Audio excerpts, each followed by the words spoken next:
I love Fury, man. Enhancement is the best. Is that what you think? Yeah, I mean, what else is there? Earthquake, son. Earthquake. Storms. The elements, son. The elements are screaming. What the fuck? There's a storm coming, Harry. I'm Flame though. You're a wizard, Harry. That's what you are. Not a shaman? The elements, son. Alright. I will play Elemental. I guess I will need talent, rotation, covenant, and legendaries. And more. I get it. Well, good thing we have this video if you also want to smash the earth and crash the skies and... fuck it, let's just get this over with.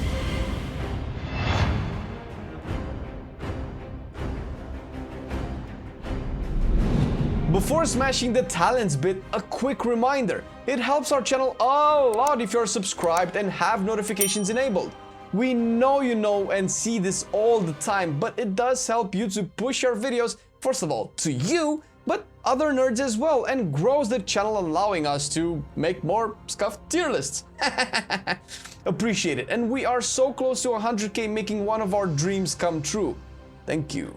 There are a couple of builds for Elemental right now, and things are still changing with gear and more testing, so keep your eyes on ours, and the Earth Shrine Discord channels for any updates regarding all things Elemental Shaman. Starting off with the first row, as always, right now Echo of the Elements is pretty much the default for all content. The mechanic of this one is just too good to pass. 2 charges of Lava Burst just work.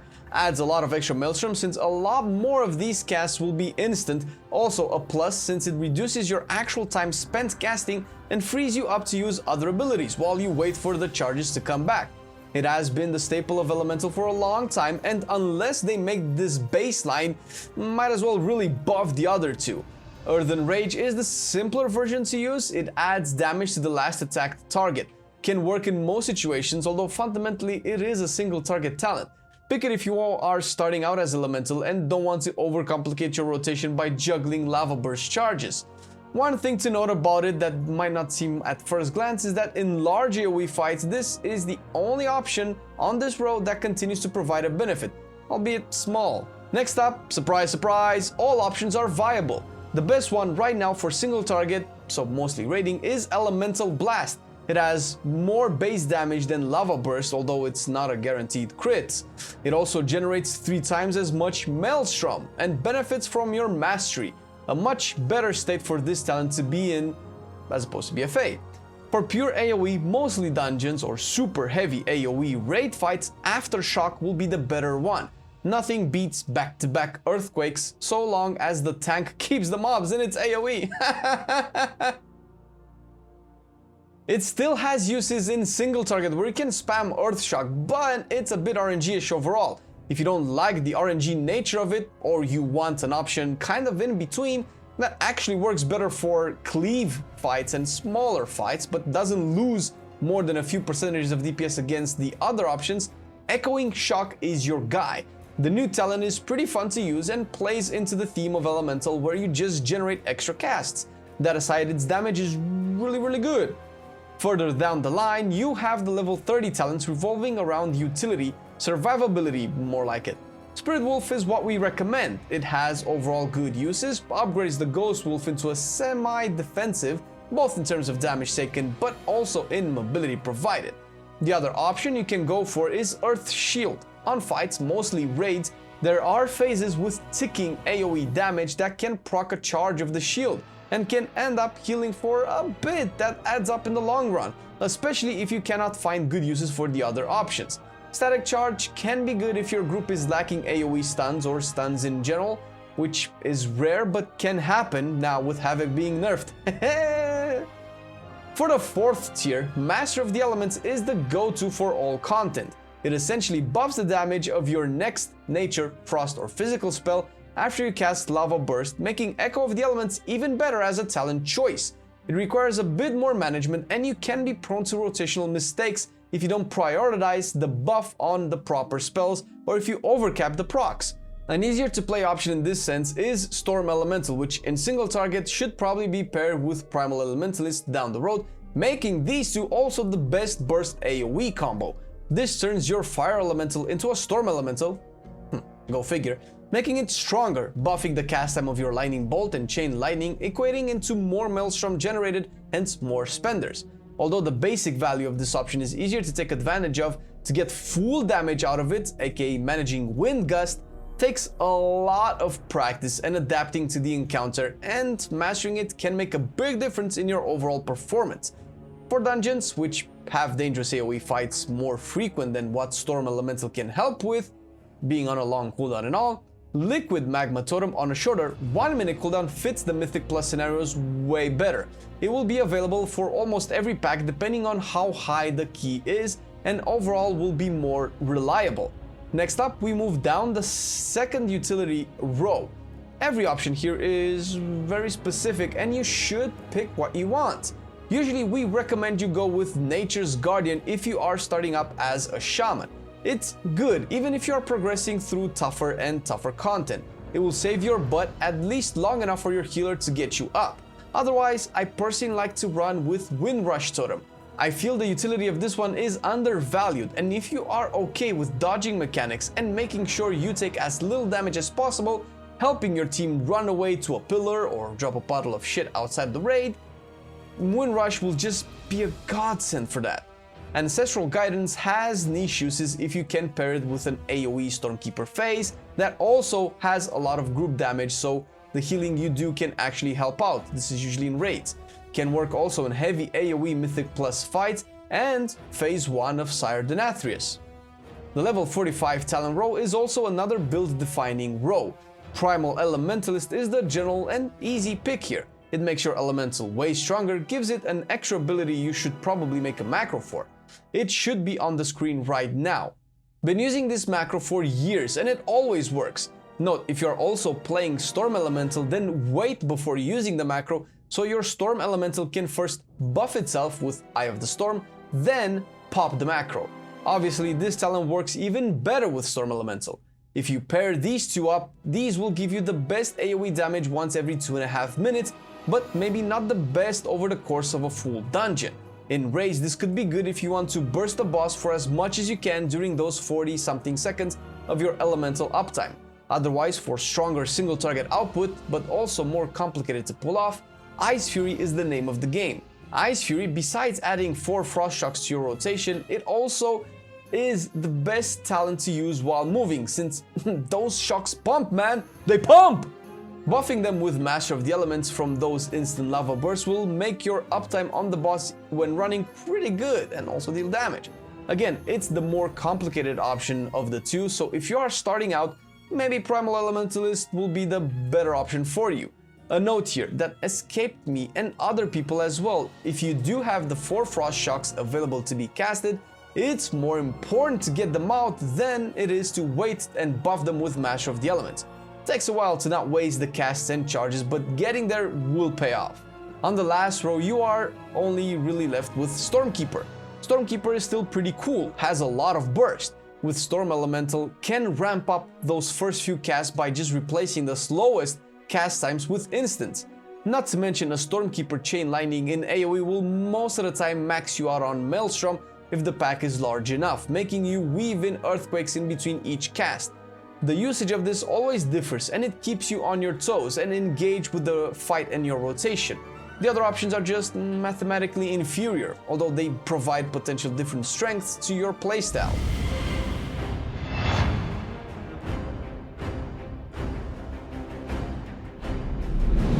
You get items and you want to know which one to equip, which ones are the best.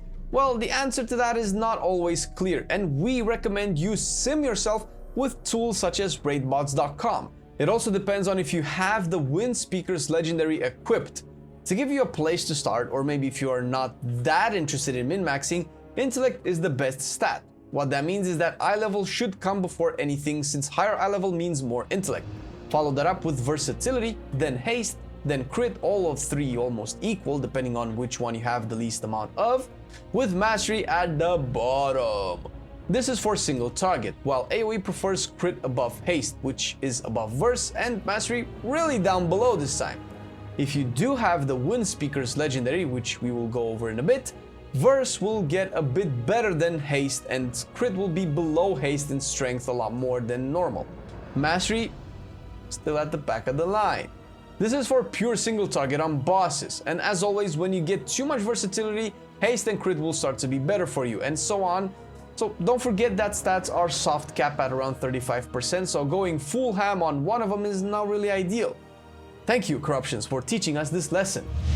Although the sim yourself argument applies to enchants and other stuff as well, Sinful Revelation seems to be the best performing in single target enchant on your weapon, while Celestial Guidance is for AoE. If you want to not have to swap constantly between enchants if you do dungeons or raids, Celestial Guidance should probably be your default, and that's what we recommend. Use that for your weapon, and in moving forward, we keep in mind the stat priority that we discussed, with Eternal Insight for the chest piece, and similarly Eternal Intellect for bracers.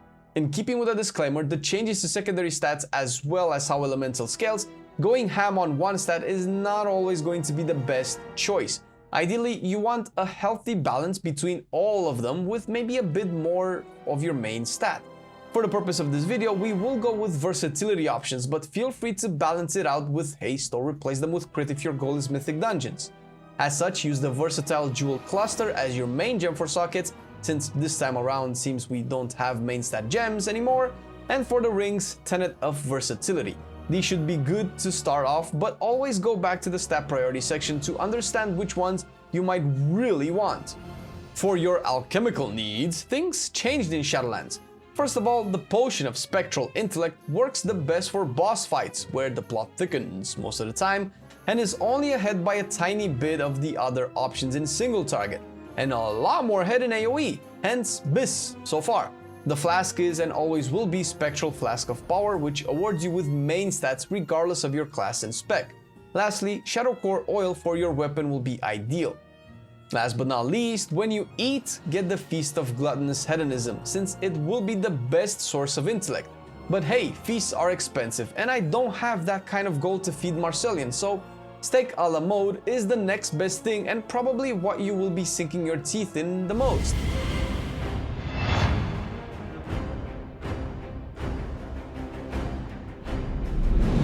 Despite what you see me use, since I main enhancement, the best covenant by far for Elemental right now is Necrolords. Primordial Wave applies a flame shock to the target, dealing initial damage as well. After that, your next lava burst will hit all targets with flame shock on them for 80% of the damage. Obviously, this is pretty good when fighting more than one target, which is probably most of the time anyway. That aside, M&E will be the best Soulbind, and the path you want to unlock is the one that enables 2 potency conduits for you to use. Later on, as you get more renown, switching to High Mirror will give you more damage, and late game, with everything unlocked, Night Fae will overtake the Necrolords completely. That's a while down the road, and things can still change until then, but these are worth mentioning, and you should check Earthtrain Discord for when that happens, for all the updates. For conduits, right now the best performing ones are Call of Flame on pretty much any fight. It has the most amount of damage output in pure single targets. For AoE, generally Mythic plus Tumbling Waves will be the better option, and since right now you can only equip one potency conduit, might as well change them when doing other content.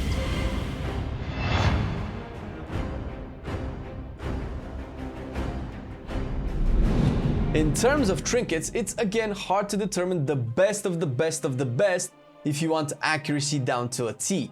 The highest simming ones right now, which you can find on websites like HeroDamage.com and BloodMelee.com, are Dreadfire Vessel, which could be one of the best trinkets in the game currently, both for AoE and single target, and Soul Igniter for AoE, but for single target is kind of third on the list. But since most fights are AoE anyway, we recommend you aim for this one. Soul Igniter is also a trinket that does not incur the 20-second trinket cooldown when using its effect, so it can work with other on-use effects, as long as this is intended, of course, and doesn't get changed. That doesn't mean these are the only good trinkets or that without these you are trash, but these have a slight, and I mean slight, edge over some and maybe a bigger edge over the rest. There are currently 3 legendaries that are really good depending on the content you aim to excel at. Windspeaker's Lava Resurgence is the best single target option and ideal for raiding when fighting a single raid boss, or when the priority damage should be on one target at a time is your goal. When fighting cleave fights or adds, or essentially targets that you will use to put Flame Shock on to funnel damage or simply to cleave, Skybreaker's Fiery Demise will start to shine. Obviously this is good when you can have around 3 Flame Shocks out, and that's usually still in raids. In Mythic Plus dungeons, Echoes of Great Sundering will be your main go-to right now. It adds the AoE damage that you want to be consistent with when pushing keys, since AoE will be the majority of the fights in dungeons.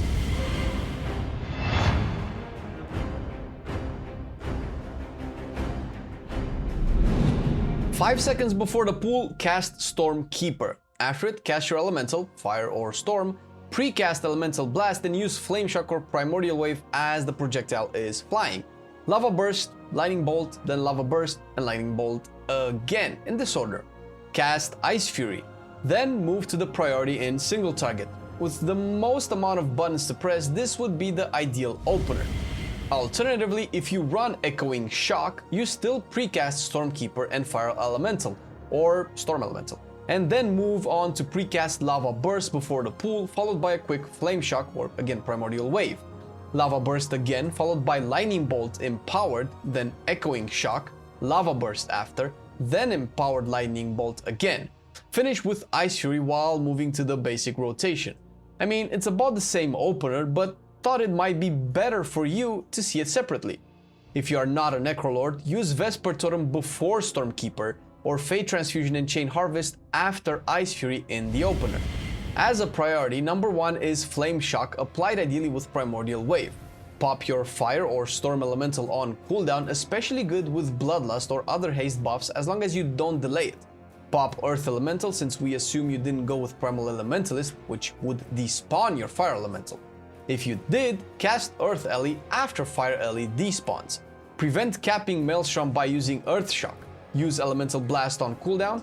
Use Stormkeeper on cooldown. Cast Primordial Wave for the Flame Shock, and if it resets because of the conduit, hold off until you consume the buff on a Lava Burst, then cast it again. Cast Lightning Bolt when empowered by Stormkeeper and Mash of the Elements. Alternatively, if Storm Elemental is up, cast only Lightning Bolt. If above 60 Maelstrom and Mash of the Elements buff is active, cast Earth Shock. Cast Ice Fury if you know you will need to move in a few seconds. If Ice Fury and Mash of the Elements buff are up, then cast Frost Shock. Use Lava Burst on cooldown. Refresh Flame Shock with its Pandemic window, aka less than 6 seconds remaining on the debuff. Cast Earth Shock if over 60 Maelstrom. Use Frost Shock if Ice Fury buff is still up. Cast Ice Fury if nothing else is available. Lightning Bolt as a filler, and Naked Frost Shocks if you have to be on the move. Note that this priority is just that, a priority. Even if I cap resources here, this is mainly meant for you to get a visual cue as to which ability is better than the rest in any given situation, based on what buffs and procs you have available. Fire or Storm Elemental on cooldown needs to be casted in AoE first. Assuming you are using Primal Elementalist, cast Earth Ellie next on the priority list only when the previous elemental has despawned. Primordial Wave ideally on a target without Flame Shock on them, or simply spread Flame Shock. Stormkeeper on cooldown, Echoing Shock if talented to be used with Earthquake, Liquid Magma Totem on cooldown, Lava Burst to consume Lava Surge procs, Earthquake next, Chain Lightning to generate Maelstrom. That's about it. Some personal notes here. Earth Elemental is a really good defensive for your tank when fighting non-boss mobs. It can take aggro off the tank for quite a bit with Primal Elementalist and let them get their cooldowns back, drop debuffs, get healed, and so on. So sometimes it might not be the best to use it for a DPS increase. Depending on the number of targets, it won't be ideal to hard cast Lava Bursts anymore. But spreading Flame Shock, especially with Primordial Wave, is a good way to cleave in AoE with Lava Surge procs, which you still want to use regardless. We covered the basics to get you started in our guides, but there is so much more to learn about Elemental. Check the Earth Shrine Discord where you can find more advanced resources like the Storm, Earth, and Lava website, but also Wowhead and Icy Veins guides written by GistWiki and Stormy respectively. These two gems also helped us by correcting some of our stuff and making sure you guys are properly informed. You can catch both these wonderful nerds in the Shaman Discord. Thank you guys, you rock! And also thank you to our Patreons for supporting our content and every video that we do, not only the class guides, but we have a lot more on our channel. So if you like the content that we do and want to support us a little bit more, obviously it's not required, but we do appreciate it. It helps a lot. Check the Patreon link down below. Thank you for watching the video. See you next time. I've been loving it then, I still love it now. Still, I play WoW. Still, I play WoW. Getting better every day, let me show you how. Cause still, I play WoW. Still, I play WoW. It's getting harder to stay, but at the end of the day, it's a guilty pleasure, so just log in and play. Whether it's classical retail, I'ma do a /bow. Still, I play WoW.